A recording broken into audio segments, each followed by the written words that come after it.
Warahmatullahi wabarakatuh.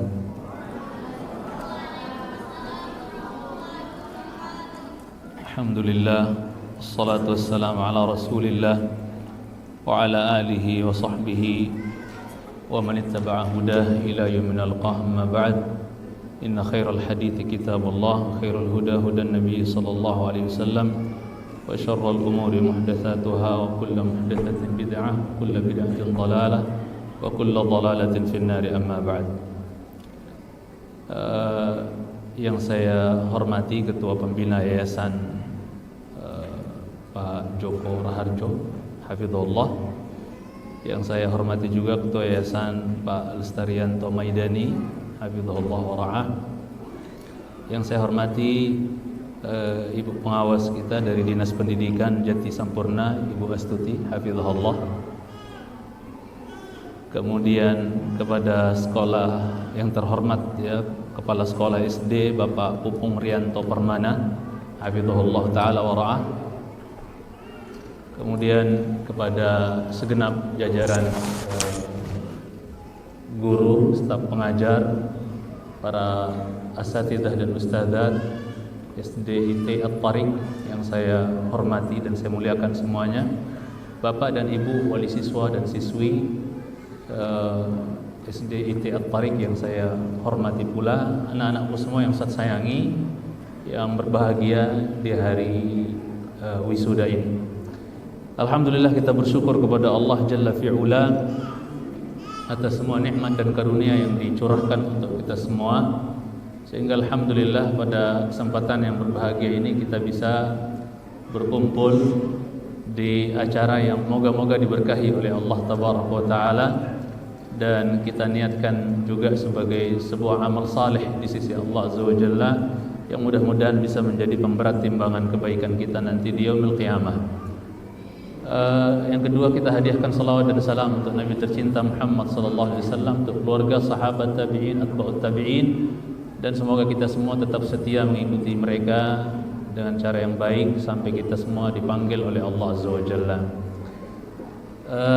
Acara-acara seperti ini, Bapak Ibu sekalian dan hadirin hadirat yang berbahagia, anak-anakku terutama, adalah acara-acara yang secara syar'i insyaallah mubah, tidak masalah ya, untuk kita adakan. Para ulama seperti Syekh Fauzan bin Abdullah Al-Fauzan menegaskan juga bahwa acara-acara kelulusan, wisuda seperti ini adalah perkara yang mubah, hukum asalnya tidak masalah, untuk tujuan yang baik insyaallah, mewujudkan atau menampakkan rasa syukur ya kita kepada Allah, di mana anak-anak kita telah berhasil menyelesaikan jenjang pendidikan tertentu misalnya, dan itu kata Syekh bisa membuat mereka senang, bahagia. Kita nggak bisa bayangkan hati-hati mereka ketika hadir di acara wisuda seperti ini, hati mereka senang, bahagia, berbunga-bunga, subhanallah ya. Dan memasukkan rasa bahagia di hati seorang muslim itu amal saleh yang luar biasa. Bagaimana terhadap hati-hati anak-anak kita ya. Yang jelas di dalam acara tersebut tidak ada unsur kemungkaran dan kemaksiatan, maka tidak masalah insyaallah ta'ala. Anak-anakku semua secara khusus di kesempatan yang singkat ini ya, Ustadz ingin menyampaikan beberapa faidah atau wasiat mungkin ringan, mudah-mudahan bisa menjadi pegangan buat anak-anakku semua. Ustadz awali dengan ucapan dari seorang tabi'in yang bernama Urwah ibn Zubair radhiyallahu ta'ala anhu atau rahimahullahu ta'ala. Beliau pernah mewasiatkan kepada anak-anak beliau yang masih hidup, qadarullah masih tersisa 3 anaknya waktu itu. Maka beliau memberikan wasiat kepada anak-anaknya, putra-putranya, dengan mengatakan bahwa ya bunai, wahai anak-anakku. Biasaan orang Arab kalau manggil anaknya dengan panggilan kasih sayang dengan bahasa ya bunai, dan itu kita banyak dapatkan dalam Al-Quran. Ya bunayya la taqsus ru'yak, ya bunayya inni ara fil manami anni adbahu, ya bunayya la taqsus ru'yak, ya bunayya, ya bunayya. Tadi juga dibacakan Ya bunayya la tusyrik billah. Ya, panggilan kasih sayang. Ya, dan ini harus kita pakai selalu, panggilan kasih sayang ini sebagai orang tua terhadap anak-anak kita. Jangan sampai kita ada yang memanggil anak-anak kita dengan panggilan-panggilan yang tidak baik. Ya. Ya, tidak baik, mencontohkan panggilan-panggilan yang tidak baik. Panggil mereka dengan panggilan-panggilan kasih sayang sesuai dengan uruf dan kebiasaan kita. Ya. Di sini beliau memanggil putra-putranya dengan mengatakan ya bunai atau ya baniyya kalau bentuk banyak. Dia katakan ya ta'allamul ilma, belajarlah oleh kalian ilmu. Ini pesan anak-anakku semua. Tadi sebenarnya sudah lengkap sebenarnya pesan-pesan disampaikan oleh pembicara-pembicara sebelumnya. Ya, akan tetapi tidak apa-apa untuk Ustaz melengkapi. Ta'allamul ilma, belajarlah oleh kalian ilmu. Dipesan putra-putranya, anak-anaknya. Ya, fa innakum in takunu sighara qaumin fa'asa an takuna kibarahum, ya, ay kibara qaumin akharin, ya, la yustaghna ankum. Bahwasanya apa? Kalau seandainya sekarang ini kalian adalah sighar, masih kecil-kecil, baru tamat SD, walaupun saya juga agak kaget juga tadi pas datang ke sini ngelihat akhwat, ya. Ini SD atau SMP ini? Udah gede-gede semua, masya Allah. Calon SMP, insya Allah ya. Cepat sekali anak-anak sekarang tuh. Terutama yang akhwatnya saya lihat cepat sekali. Allahu Akbar.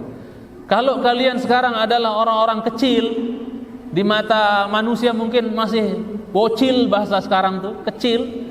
Tapi ya satu saat kalian akan jadi apa? Orang-orang besar mereka. Sebagaimana yang dicita-citakan tadi dalam sambutan-sambutan, dalam nasihat-nasihat yang sebelumnya. Ya, boleh kalian dianggap kecil sekarang, Nak, tapi siapa yang tahu suatu saat kalian akan menjadi apa? Orang besar di negeri ini, bahkan mungkin di dunia. Ya, menjadi panutan umat, menjadi ulamaul Islam, kita nggak tahu. Bahkan ada yang menjadi ya menteri atau presiden yang saleh. Ya, kita nggak tahu. Anak-anakku semua. Jadi mungkin sekarang kalian masih dilihat oleh manusia sighar, kecil, tapi suatu saat kalian akan insya Allah menjadi orang-orang besar mereka, insya Allah.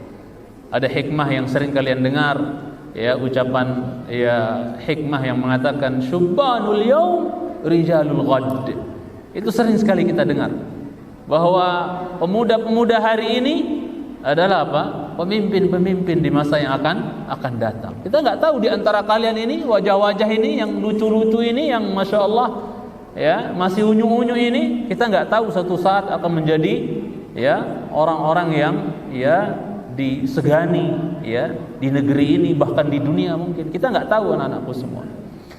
Jadi anak-anakku semua yang Ustaz sayangi, bagi kami orang tua tidak ada sesuatu yang paling kami banggakan, ya. Tidak ada sesuatu yang paling kami dambakan, ya, dari kalian wahai anak-anakku semua, melainkan kalian bisa menjadi pewujud doa-doa yang selalu kami panjatkan dalam doa-doa kami, dalam rintihan dan rengekan doa-doa kami orang tua, di mana kami ya selalu berdoa kepada Allah Azza wa Jalla. Dan ini husnudzon saya bahwasanya kita semua selaku orang tua tidak pernah kering lisan kita dari berdoa kepada Allah, ya, dengan mengatakan Rabbana hablana min azwajina wa dzurriyyatina qurrata a'yunin waj'alna lil muttaqina imama. Yang kami dambakan, ya, yang kami harapkan dari kalian agar bisa menjadi qurratu ain. Dan qurratu ain kata para ulama bukan sekedar yang enak dilihat karena ganteng, karena cantik, ya, dan seterusnya. Tidak.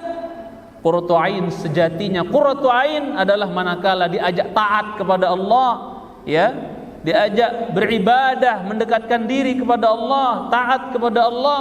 Itu apa? Manut, ya Pak, ya Bu, ya, disuruh sholat, disuruh ngaji, disuruh melakukan amal-amal saleh. Subhanallah. Tidak ada kata-kata pembangkangan, malas, ogah dan seterusnya. Tidak ada, ya. Subhanallah. Itu qurratu ain sebenarnya, bukan sekedar menang tampang doang, ya. Tapi manakala diajak untuk bareng-bareng mengejar surga Allah Azza wa Jalla dengan oleh orang tuanya, maka dia apa? Sami'na wa ata'na. Ayo Pak, ayo Bu, ayo Abi, ayo Ummi. ya, bimbing saya ke surga Allah tabaraka wa taala. Itu qurratu ain. Ya, yang ketika disuruh atau diperintah yang ma'ruf bukan yang maksiat oleh ustadznya, ustadzahnya misalnya di sekolah, itu apa? Taat, manut, ya, subhanallah, patuh. Inilah qurratu ain sebenarnya anak-anakku semua, ya.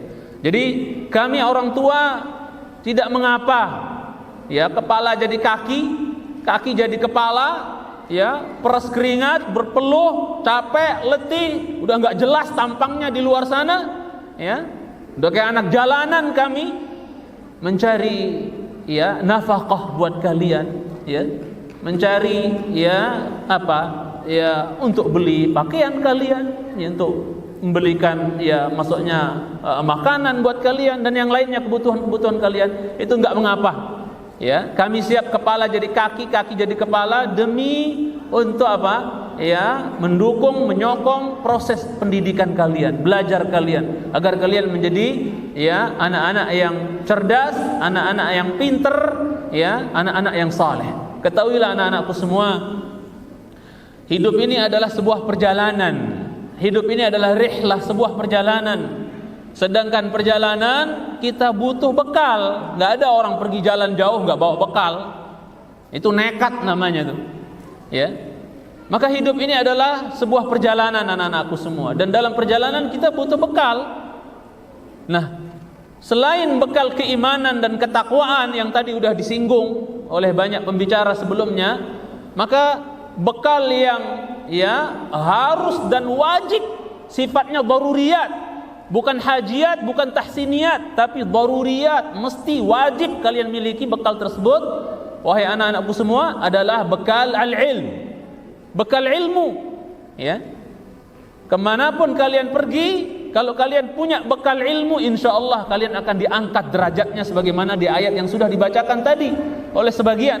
Al-Mujadalah ayat 11, yarfa'illahu alladhina amanu minkum walladhina utul ilma darajat. Dimanapun kalian berada, kalau kalian punya ilmu, kalian gak akan ditumbuk orang, gak akan ditindas orang.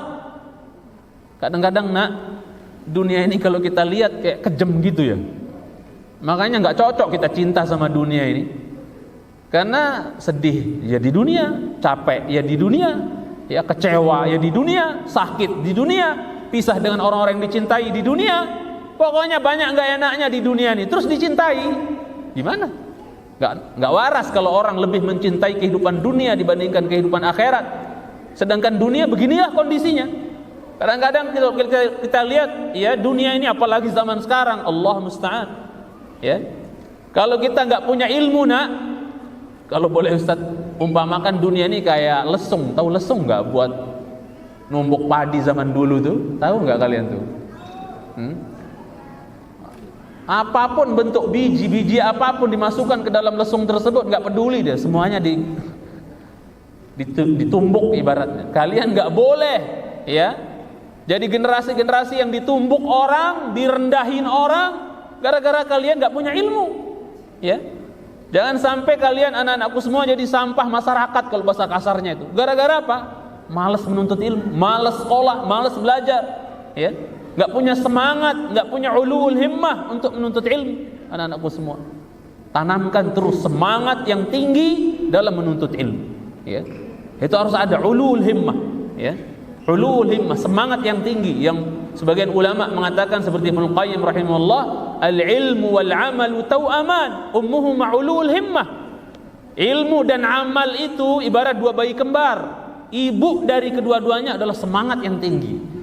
Ya, jadi nggak boleh ada, ya, anak torik, ya, anak siswa dan siswi torik punya semangat yang rendah, cita-cita yang rendah, nggak boleh.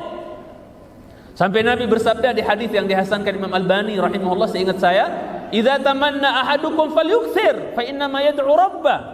Apabila seorang di antara kalian bercita-cita, banyakin, tinggiin tuh cita-citanya. Boleh kaki berpijak di bumi tapi cita-cita digantung di langit sana. Nah, itu yang harus kalian miliki, punya cita-cita. Karena orang kalau nggak punya cita-cita, dia nggak semangat menghadapi hidup ini, anak-anakku semua. Wajib, harus itu, mesti. Umur-umur kalian ini punya cita-cita. Kamu mau jadi apa? Saya mau jadi ini. Kamu mau jadi apa? Saya mau jadi ini.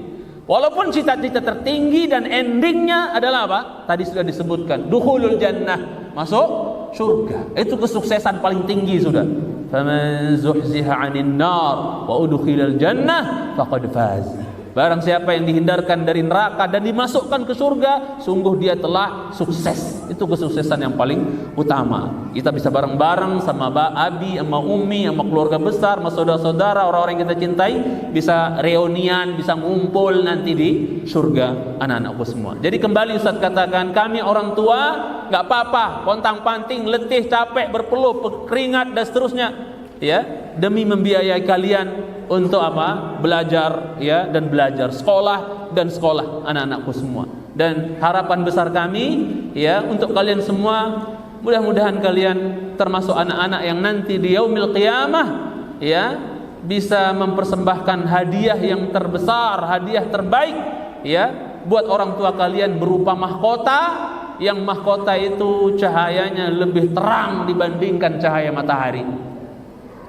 Kita tahu kalian masuk sekolah itu disambut dengan Al-Quran, ya Ustaz, ya. Pagi-pagi datang disambut dengan Al-Quran. Kita berusaha untuk mengikat hati kalian dengan Al-Quran sebelum yang lainnya, ya. Kalian menghafal Al-Quran, bahkan ada targetnya itu, subhanallah. Harapan kami apa? Mudah-mudahan kami orang tua yang kurang soleh, kurang solehah ini, mudah-mudahan kalian sebagai aset akhirat kami, kalian bisa, ya, meletakkan mahkota di kepala kami orang tua nanti di yaumil qiyamah, di mana orang tua akan heran ketika dipakaikan mahkota, dipakaikan, ya, hullatul karamah, pakaian kemuliaan, dipakaikan. Orang tuanya bingung dengan mengatakan, bima kusina hadza, dengan sebab apa kami dipakaikan pakaian seindah ini, seelok ini, udah kayak tuan raja, udah habinya, udah kayak tuan putri, sudah apa, umminya. Kok kami dikasih pakaian seelok ini, sebagus ini, kemudian, ya, pakai mahkota yang satu pernik. Ya sayang, masya Allah, barakallah fiik. Yang satu perniknya saja mahkota itu lebih mahal dibandingkan dunia beserta isinya, anak-anakku semua. Mudah-mudahan kalian semua bisa persembahkan itu semua untuk orang-orang tua kalian nanti di yaumil qiyamah. Kemudian yang kedua, anak-anakku semua, Ustadz ingin selip satu nasihat dari seorang salaf kita, di mana dia juga seorang bapak sebagaimana saya dan kita sebagai seorang bapak. Mungkin ini, ya, yang terakhir kisah mungkin saya sampaikan dan kita ambil faidah. Ada seorang salaf kita dan dia orang alim, namanya Abul Walid Al-Baji. Mungkin kita pernah dengar. Beliau punya anak kembar 2 laki, 2 anak kembar, masih kecil. Dan beliau khawatir kalau nanti anaknya belum dewasa, dia udah meninggal duluan, takut, khawatir. Akhirnya dia nggak sempat untuk mendidik anaknya, karena pendidikan anak ini tidak hanya kita bisa tumpukan atau tumpahkan kepada sekolah saja. Sekolah itu kalau boleh saya persenkan cuma 20% lah, sisanya itu di rumah. Mencintai kesunnatan. Mau empot-empotan kayak gimana pun di sekolah dididik anak-anak kita, kalau di rumah kita cuek bebek, nggak peduli, ya sama aja, ya, akan mengecewakan hasil mencintai kesunnatan. Terutama seorang ibu di rumah itu, kata sebagian pujangga, adalah madrasah pertama. Al-ummu madrasatun in a'dattaha a'datta sya'ban tayyibal a'raqi. Seorang ibu adalah madrasah pertama itu bagi anak-anak itu. Ya, kalau kalian persiapkan baik-baik itu madrasah ini, yang namanya ibu ini, kalian telah mempersiapkan, ya, masyarakat atau generasi yang militan, yang hebat di masa yang akan datang. Oleh sebab itu banyak ulama muncul, orang-orang besar dalam sejarah muncul, ternyata di belakangnya ada seorang wanita yang namanya ibu. Ya, kita tahu siapa sosok Imam Syafi'i rahimahullah, ya. Kata sebagian ahli ilmu, "Anis Syafi'i la tasal wasal an ummihi." Tentang Imam Syafi'i enggak usah tanya ibunya Syafi'i itu siapa. Ya. Dia yang punya andil besar di balik Imam Syafi'i bisa menjadi panutan umat, anak-anakku semua.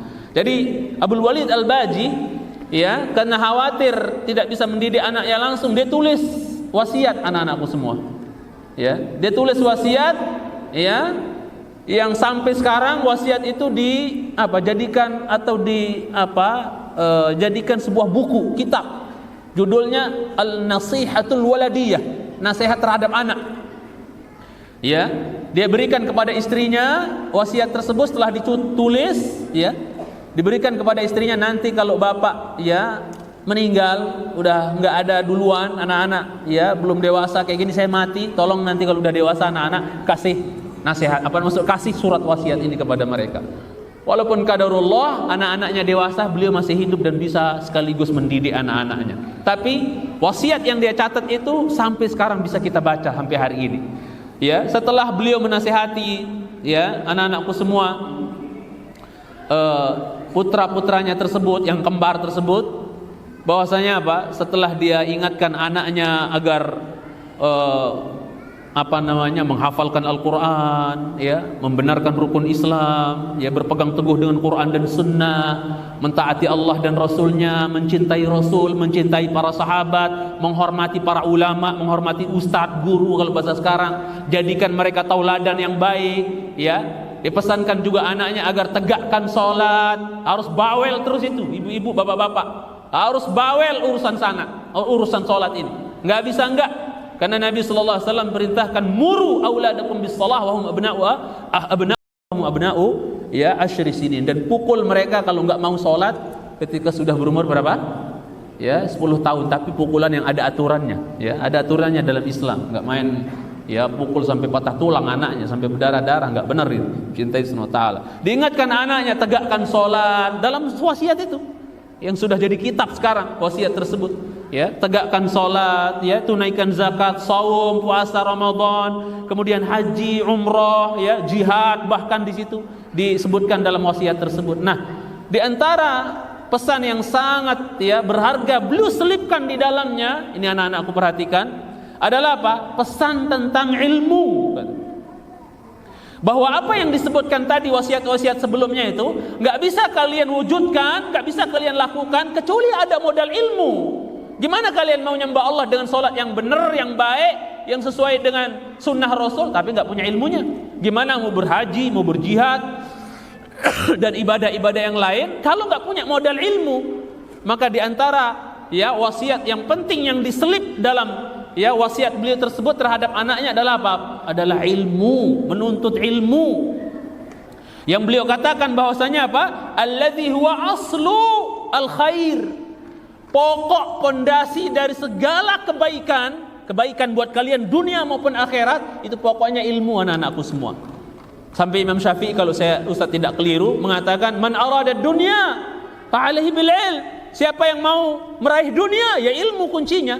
Wa man arada al akhirah fa'alaihi bil ilm. Siapa pengen akhirat juga kuncinya adalah ilmu. Wa man aradahuma jami'an fa'alaihi bil ilm.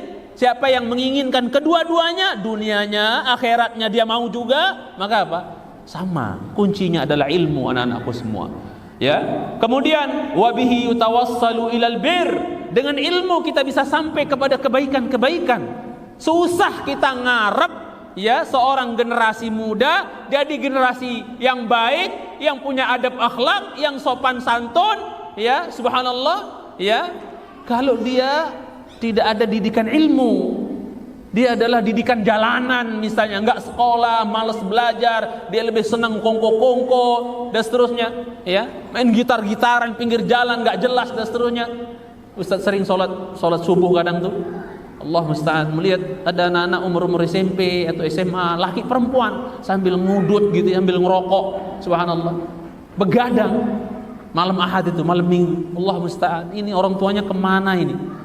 Dikiranya nggak dihisap nanti di hari kiamat, subhanallah, tentang anak-anak itu. Ingat, Ibnu Qayyim rahimahullah menyebutkan yang akan dihisap duluan nanti di akhirat orang tua. Bagaimana dia terhadap anaknya sebelum anak bagaimana dia terhadap orang tuanya. Paham maksudnya ya? Yang akan dihisap duluan itu orang tua oleh Allah. Gimana kau didik anakmu? Kau kontrol nggak anakmu itu? Sebelum ya anak ditanya bagaimana dia telah berbakti apa tidak kepada kedua orang tuanya. Jadi orang tua dulu, kita dulu dihisap, bukan Pak Ustadz di sekolah, kita orang tua yang akan dihisap duluan. Mencintai Subhanahu wa taala. Maka mari kita kontrol anak-anak kita, ya. Wa inna lahu lahafizun. Kita lihat, kita kontrol mereka. Jangan lepas begitu saja. Ya, tadi saya dengarkan sebagian akan sekolah ke sini ke situ. Hati-hati. Ya. Kalau udah di luaran sana hati-hati, harus semakin. Orang kadang sekarang kita sekolahin di sekolah-sekolah yang diniyah saja kadang-kadang masih besar PR kita. Bagaimana di luar? Itu kok tugas kita makin berat lagi Bapak Ibu, makin berat lagi, dan tanggung jawabnya besar nanti di akhirat. Anak ngomong kayak gini aja takut, ya, berat tanggung jawab kita. Maka ya, untuk zaman-zaman fitnah kayak gini memang, mohon maaf kalau ini pendapat saya ya, anak-anak kita ini lebih harus didekatkan ke agama. Memang kita ini udah nggak soleh-soleh banget, soleha banget, nggak pinter-pinter banget, terus anak kita nggak arahkan lebih ke agama, walaupun kita nggak menutup bolehnya ke arah yang lain ya, mau jadi apa, monggo, yang penting soleh gitu. Tapi untuk zaman-zaman sekarang saya lebih menganjurkan ya untuk lebih yang ada unsur agamanya lah. Kita untuk membimbing generasi-generasi sekarang ini, ya Allah, saingannya banyak banget Pak, berat kita. Makanya saking beratnya pahalanya juga gede ini. Mendidik zaman sekarang nih, mendidik generasi zaman sekarang tuh pahalanya gede. Bisa jadi pahala kita mendidik generasi zaman sekarang lebih besar pahalanya dibandingkan generasi dulu, orang-orang dulu mendidik generasi mereka. Karena tantangan kita, saingan kita banyak sekarang, pergaulan dan seterusnya, media dan seterusnya. Allahu Akbar, berat ya. Ya, kita tahu semua lah, nyadar semua. Maka ana melihat kita harus desain anak kita jadi soleh-solehah memang. Takutnya kita nanti nyesal, nggak balik modal. Kalau bahasa istri saya, nggak balik modal kita. Kalau anak-anak kita ini nggak soleh-solehah, nggak balik modal kita. Bagaimana bentuk nggak balik modalnya? Kita udah mendem dalam kubur bertahun-tahun, satu potong doa pun nggak nyampe ke kita. Apa nggak sedih kita? Apa nggak rugi kita? Nggak balik modal namanya itu. Ya, ada anak yang orang tuanya udah mendam di kuburan bertahun-tahun, nggak ada. Allahumma gfirli wali walidayya, nggak ada. Allahu Akbar. Kalau nggak soleh susah memang. Makanya Rasul katakan, wa awwaladin soleh yad'u lahu. Anak yang soleh yang senantiasa mendoakan. Selain sedekah jariah, ya, ilmu yang bermanfaat yang akan ngalir pahalanya setelah kita mati. Yang ketiga apa kata Rasul? Waladin yad'u lahu, enggak. Waladin soleh, diikat dengan kata-kata soleh. Itu anak-anakku semua yang saya cintai dan Bapak Ibu sekalian yang saya hormati. Kemudian saya akhiri, beliau mengatakan, jadi ini wasiat buat anak-anakku semua, bahwasanya apa? Fa'alaikuma bi talabih. Ini akhir-akhir nasihat. Karena Ustaz juga mau pamitan, mau ada raker. Jadi apa? Wajib bagi kalian untuk terus menuntut ilmu, kata beliau memesankan buat anaknya dalam kitab wasiat tersebut. Fa innahu ghinan li talibihi. Sesungguhnya ilmu itu adalah kekayaan bagi penuntutnya. Kita mungkin ditakdirkan oleh Allah harta nggak banyak, tapi punya ilmu kalian kaya. Wallah kalian kaya sebenarnya anak-anakku semua. Kalian kaya kalau punya ilmu. Akan terangkat kalian pada waktunya insyaallah taala. Itu janji Allah Azza wa Jalla. Kalau kita membawakan cerita, banyak sekali cerita-ceritanya. Kemudian apa? Wa izzun li hamilihi. Ya, bahwasanya ilmu itu menjadi kemuliaan buat apa? Pemikulnya. Kalian akan dimuliakan oleh Allah, dimuliakan oleh manusia kalau kalian punya ilmu, ya, enggak diinjak-injak orang anak-anakku semua. Maka terus belajar dan belajar, menuntut ilmu anak-anakku semua taala. Dan tadi sudah disampaikan bahwasanya apa? Kata beliau, as-sababul a'zam ilal akhirah il jannah. Sebab terbesar yang bisa ngantar ke surga ya ilmu. Tadi sudah disebutkan hadisnya, masalaka tariqan yaltamisu fi ilman sallallahu lahu bihi tariqan ilal jannah. Siapa menempuh jalan yang dia cari dalam perjalanan itu adalah ilmu, Allah mudahkan bagi dia jalan menuju surga. Kemudian apa?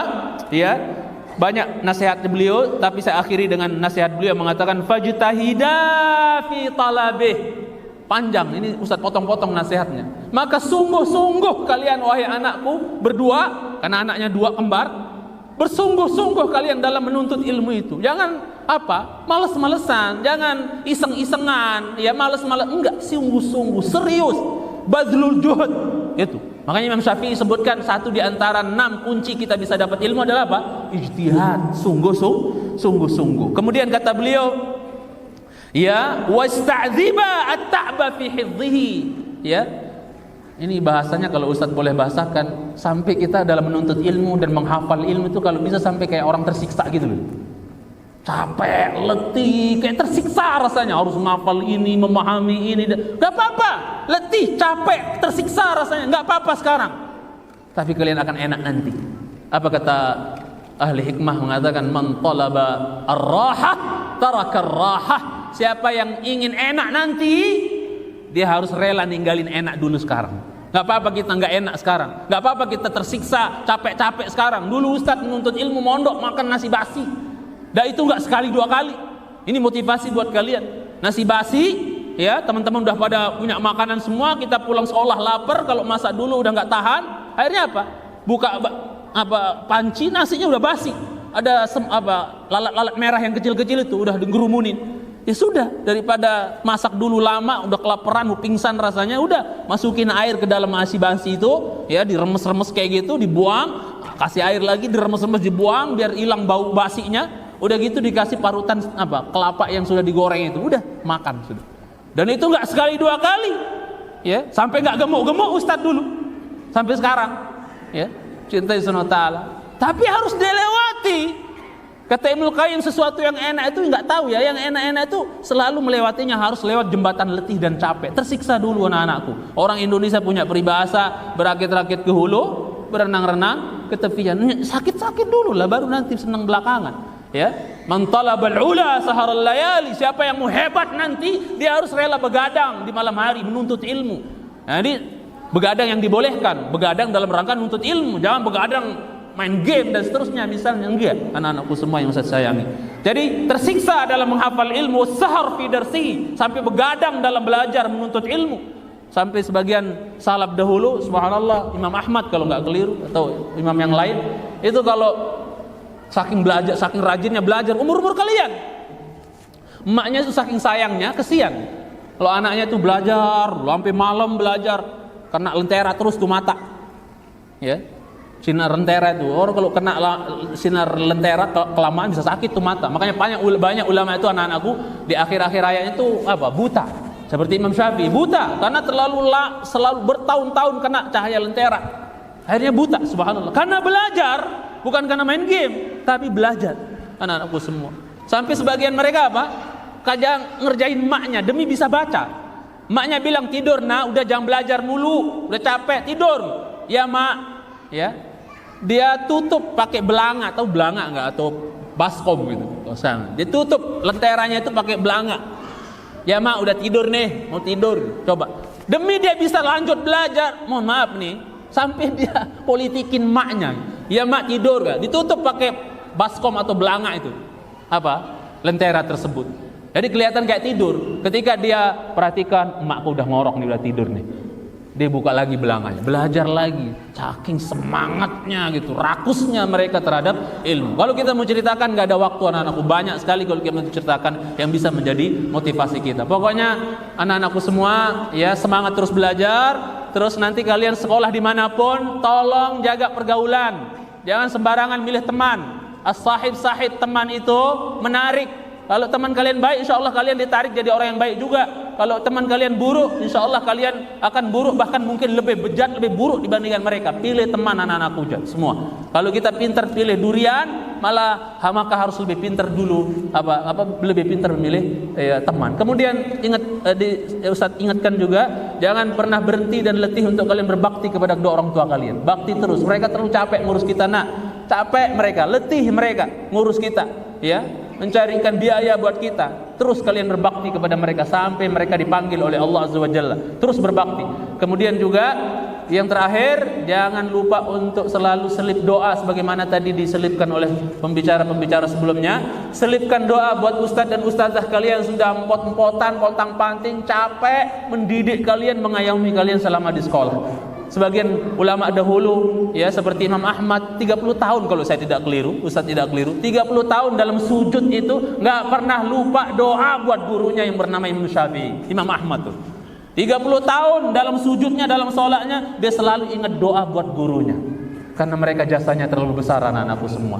Dengan sebab mereka, ya kalian bisa mengenal lebih jauh tentang agama Allah Azza wa Jalla. Sampai sini wasiat atau nasihat singkat yang bisa Ustaz sampaikan. Mohon maaf kalau waktunya mungkin kelewatan.